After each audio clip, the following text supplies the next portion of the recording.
So today, we monks wish you a happy Women's Day. And this month is the month that people celebrate the Women's Day in various ways, various forms, at various events, virtual and in some gatherings physically. So when you closed your eyes and when you were meditating, you didn't see a woman, you didn't see a man, you just saw peace and calmness. In the same way, in the heart of awakening, you don't see that kind of discrimination as a man, a woman, a gay person, bisexual, transgender, or queer. So all these identities fade away in the heart of awakening. So this is important to know because Nibbana, the awakening, is open to all genders. So if that is what we are focusing, then we don't have to separate people in any form except when there is a physical need, a requirement to do so, such as, giving bathroom access. Now we have these all-gendered unisex bathrooms in public places. So the world seemed to have moved in some ways in a direction that requires equality for all genders. This comes with the advancement of availability of surgeries and surgical advancements and other therapies being available, like hormone therapy. Sometimes they do gender reassignment surgeries because they don't accept themselves as cisgendered people, meaning they don't accept the gender they were born with. And then they seek medical advice. Some people remain without transitioning. And all these people who do such courageous movements expect the same respect. When they are a woman, they expect the respect as a woman. They expect respect as a man if they transition to become a man. So this is, circulating around the center of the idea of who is a woman and who is a man. So respect is an important word. If you read the word woman and if you read the word man, you see man is M-A-N. If you read it backwardly, it is N-A-M.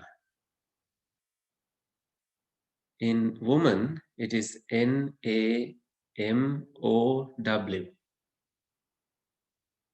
And this occurred to me this afternoon that I have never heard before that N-A-M-O-W is like Namo. When we pay homage to the Buddha, we say Namo Tassa. So Namo requires paying respect to all iron women's, all women. They are all they should be considered iron women.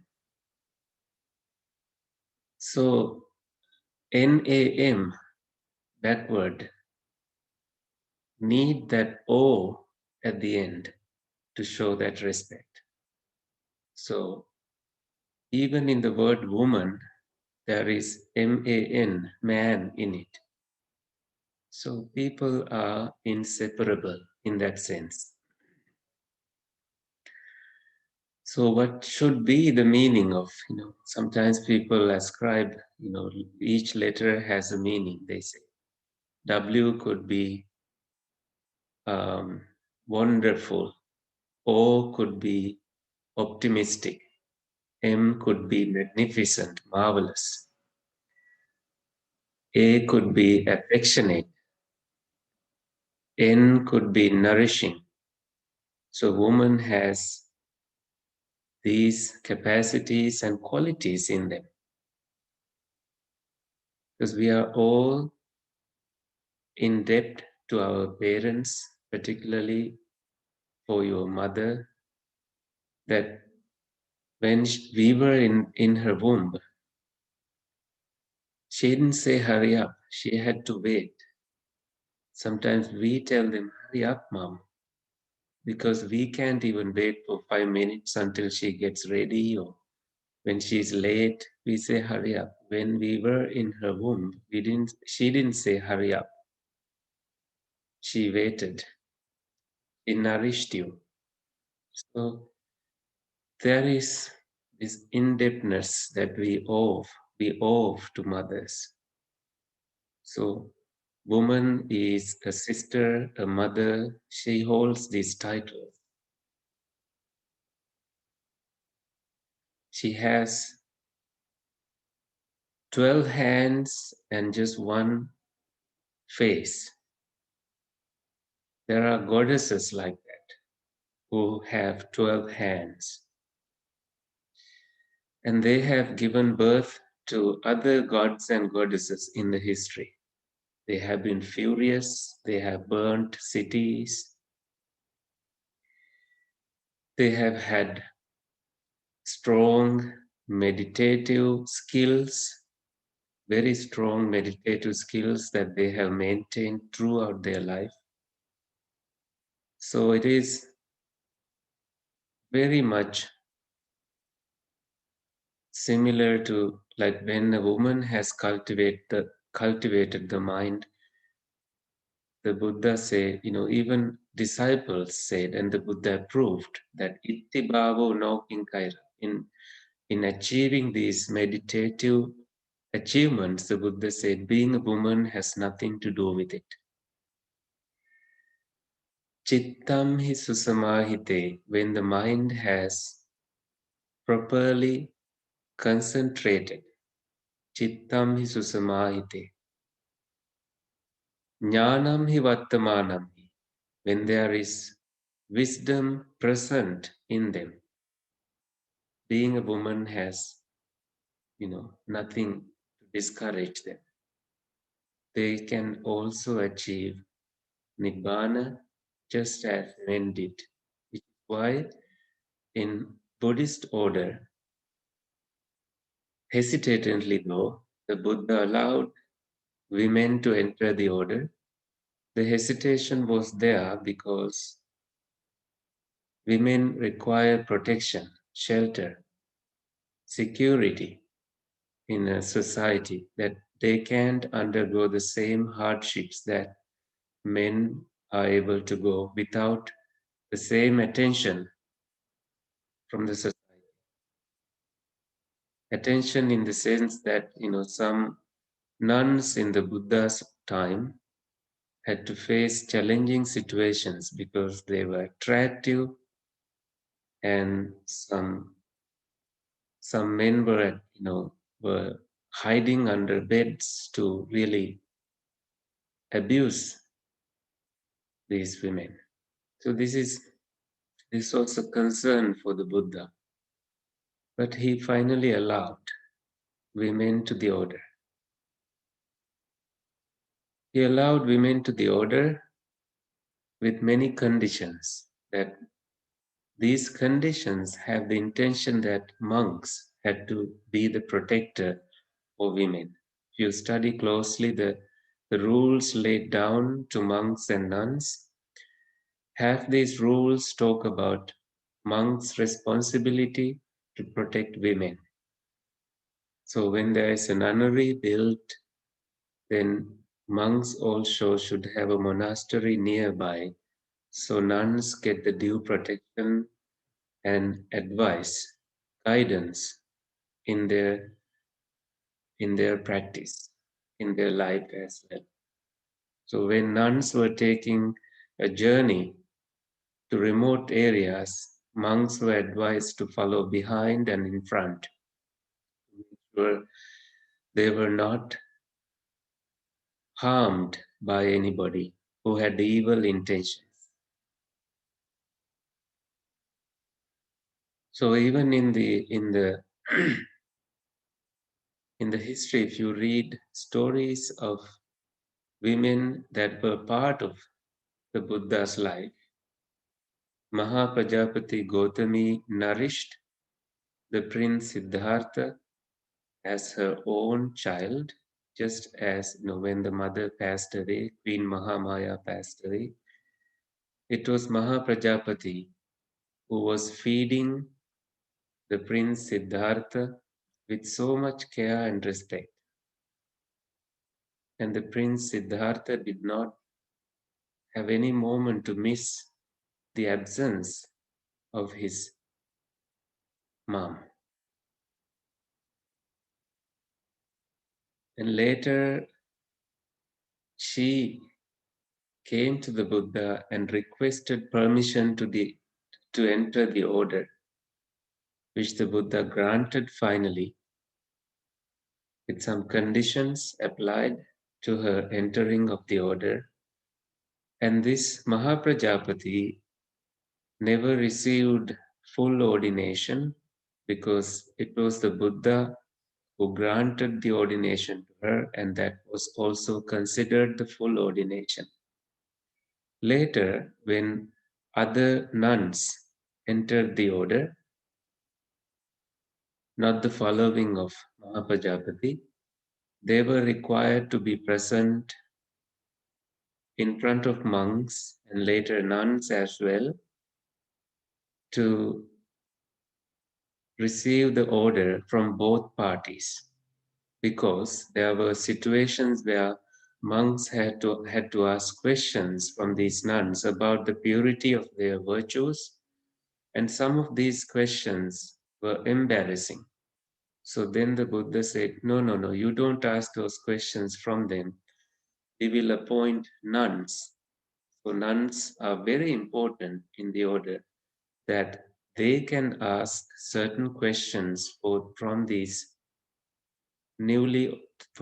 candidates who are going to be ordained newly, so that they comfortably enter the order and pursue their goals. And so besides, Mahaprajapati Gautami was the foremost among the most senior nuns there were many senior nuns, but Mahaprajapati Gautami received the full ordination as the first woman in the Gautama Buddha's sasana, the dispensation. So she is the foremost among the most senior nuns, Chira Ratrajna.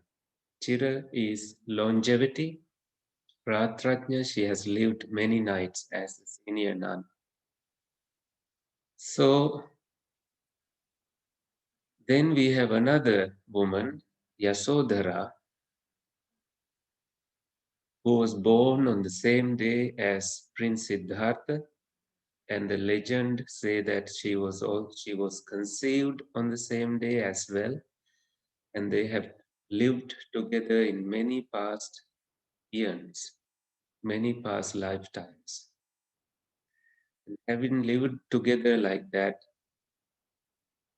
when they were born, there were these auspicious signs that she will be committed to the spiritual life.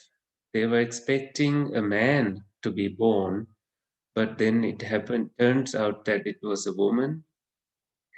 And then when Prince Siddhartha was born, there were predictions that he will renounce the world and commit to spiritual life. Because of this prediction, parents made sure that Yasodhara and Prince Siddhartha were not together too many times, because although they were very close relatives, and the marriages happened between these two families most of the times, They were pure from many past 7 generations. So it was customary that when because they are related, that they get married, because the Buddha's father intended that um, they marry. His son has a festival in which many beautiful princesses are invited to the palace to show their skills and beauty by performing various dance movements, dances, to take the heart of this prince. But on that day, Yasodhara went comfortably dressed, demanding her father, even when her father was telling her, "Don't go today, don't go to this ceremony. Prince Siddharth is going to renounce the world, although he's doing this, ceremony." And the Princess Yasodhara said, "This is the only person I would ever marry." Because she had heard from the reputation that at some point, for example, when her brother Devadatta had attempted to kill a bird, Prince Siddhartha saved the bird, and when Devadatta demanded the bird, Prince Siddhartha said, "The bird belongs to the one who protected it, who tried to save its life, not to the person who tried to kill it." So Princess Yasodhara had heard these stories, and she was touched by his compassion, because she used to have thoughts that why there is this inequality in the world, that she is given the best food, whereas her servants were not given the same kind of food. So she was growing up, she had this compassionate heart, and they somehow bonded. It was like love at first sight, and they lived happily since their age 16 until age 29, until the Prince Siddhartha renounced the palace. And to me, this is one of the greatest gifts that Prince Siddhartha gave to Yasodhara, that he said, "I will find liberation for both of us," that they have been talking about a way out. But Princess Yasodhara was due at the time, so she couldn't go with him. In past lives, they have lived ascetic lives together in the same forest, and she kind of sensed that they have been together for many lifetimes. So she too needed to seek spiritual pursuits, but the thing that she was pregnant and she had to carry a baby, and she was soon due, and she delivered the baby, and the Prince Rahula was born. It was on that day Prince Siddhartha decided that I must help these two. He had so much love and care toward them that he decided to take that courageous move, that if only I make this decision now, that they will also be freed from the endless cycle of suffering. So she knew that this was to come. And having reached enlightenment, he did go to visit her, and she was not the person to go to greet the Buddha. She knew that he would come see her, and he did, and she kissed his feet, shedding tears, at which point his father, Buddha's father, said, "When you left the palace, She sent messengers to find out how you were doing. And she also resorted to eating just one meal a day. She resorted to wearing just saffron robes, just as you were. She abandoned sleeping in luxurious beds. She slept on the floor, and she was encouraging her son, Rahul, to wait until his father's return because she knew that he would return with the gift of the best gift that they could ever receive. And she was very skillful that when later she became a nun, she was the foremost among those who had psychic abilities. There were many nuns who had psychic abilities, like she was able to perform spiritual powers, like traveling in, like levitating and having clairaudience, and she had all these skills, but she was the foremost among them, which to me suggests that she knew the heart and the mind of Buddhas. She learned it. That is the ultimate learning from her husband. That she was able to master all the skills that a master woman could develop. Having done that, she performed many miracles at her time. And she was grateful to the Buddha for, you know, for the salvation that the Buddha found for her and to her son and the whole royals, the whole families, many royals.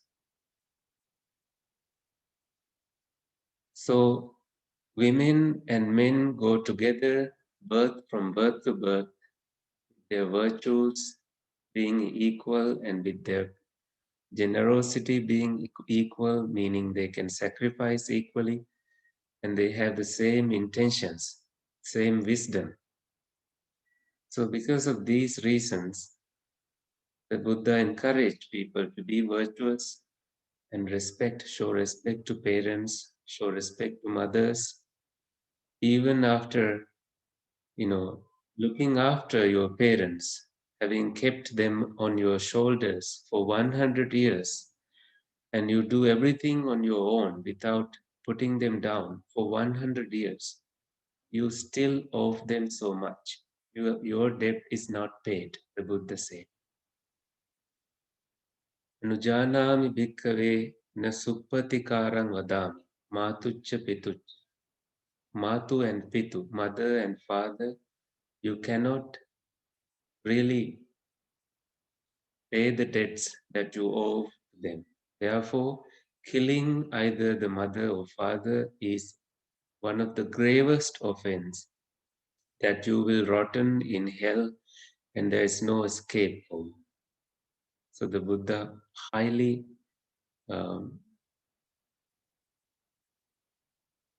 what is the word for that? He did not want anybody to commit such a grave crime, anantariya papakama, grave crime. One of the gravest of the offenses, crimes, is to take life of your father and mother for any reason. So there is that kind of understanding in the world, that there is so much discussion about women, so much praise for them. So I'm sure that you are celebrating at home in different ways, showing respect. At home, I hear that sometimes um, husbands or wives, they say, like sometimes wife wife would say, um, I would fight the whole world with you, to have you. I would fight the whole world to have you. And then the husband sometimes say, but you only fight with me. And the wife would say, that is because you are my world. So, sometimes, these fights are only there until the food is prepared. So some short-lived situations. It doesn't grow into bitterness that you know that your life will be nothing without the support given by the woman in your life. Or whoever whether it is your mother or your wife, there is this value that you give to them because of, half the world that is created for you is there because of them. They raised your children, you raised them together, you lived together, you worked together, you walked together, you shared your life together. And it is marvelous that you lived this long together. So there is something precious in it. This is why I have seen sometimes some authors say, I dedicate this book to my wife because everything she touches turns into gold. It's a high praise. And they say,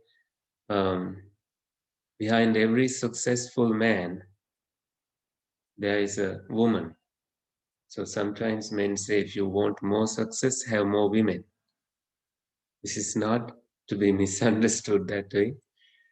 But behind every successful man, there is this someone who is caring, someone who's telling them it's safer to do. You don't have to be excited having wealth in your life. You can wait to buy things later. You just be the skillful person you are. Continue on, and they are there supporting you, feeding you, making sure there is things in order in house. So those are the things that I like to share. Any questions before I finish?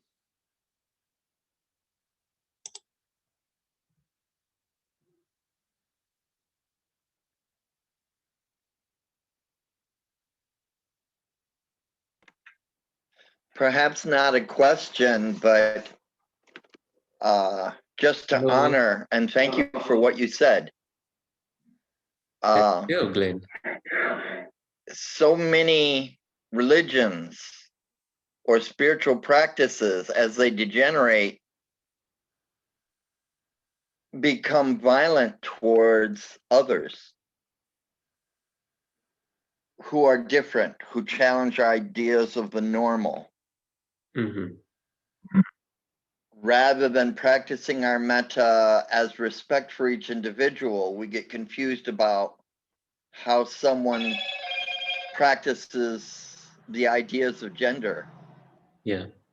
And I think it clears things up a great deal if we just remember to practice metta towards people rather than trying to practice metta toward this one or that type of one.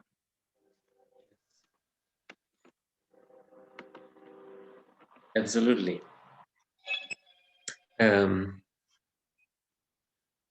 Yeah, so I see comments coming from the audience that thank you for these comments that you just, people have misogynistic ideas and this otherness. We have discussed that otherness at school also, at the divinity school at Harvard. We had a class about gender equality and we discussed about religious otherness. And they asked me questions from Buddhist perspective. And at that point, I wasn't totally prepared to respond, but now I think of it later that otherness is not tolerated in Buddhist understanding, and you must have already understood based on what we discussed today. There are little things that need to be fixed. These are cultured things, like women may not be allowed to some sacred sites. In Sri Lanka, I'm sure we have discussed this before, we have the sacred sapling of the Bodhi tree. From the main tree of the Bodhi tree, from India came from Sanghamita Theri, Arahant of sister of great Arahant Mahinda. Both are children of the king Emperor Asoka. And she brought this sapling. She was a woman, and now women are not allowed to walk up to the sapling, to the tree that is surviving.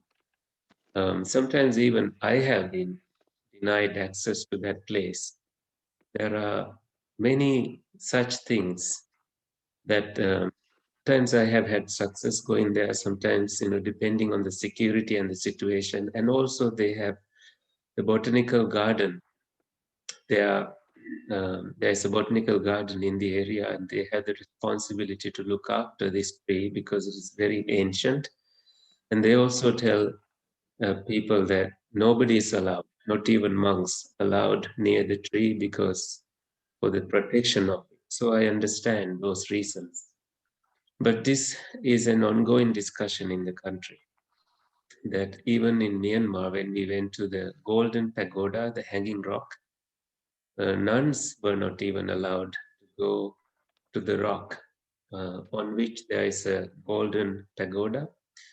So these nuns gave us, the monks, the gold plaques to stick on the golden pagoda as they normally do. That women and men, all of us go and put gold uh, plaques on the rock. And you have a wish for attaining enlightenment or whatever wish that you make. But they can worship from the vicinity. There is great compound there that you can go and gather and do your chanting. It's not that discriminatory, but to the Western world, it is not discriminatory. But anyway, we need to grow with the culture as well, as we are people who have history, who have past. And sometimes it takes courageous sacrifices for things to be different and changed and be better. Any other thoughts?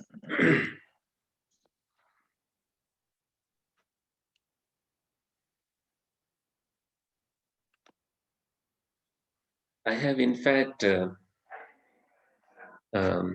is unofficial yet, but I like to share it with you if you have the time.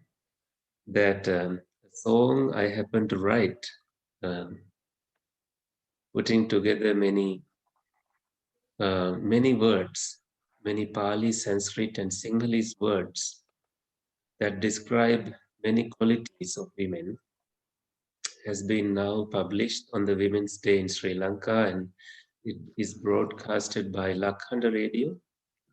If you listen to Lakhanda Radio, you will be able to listen it from 10 a.m. to noon today at some point. But I can share it if you have the time.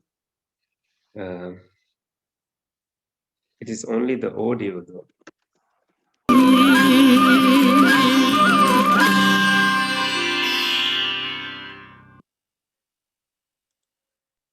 I hope that didn't interrupt your peaceful meditation you had today. So that is my gift to the world. This is sung by Chandani Varusakon. She's a singer in Sri Lanka. She needed to do a song after seeing the lyrics, so that's how it all happened. So it is out there. It will be released pretty soon to the public.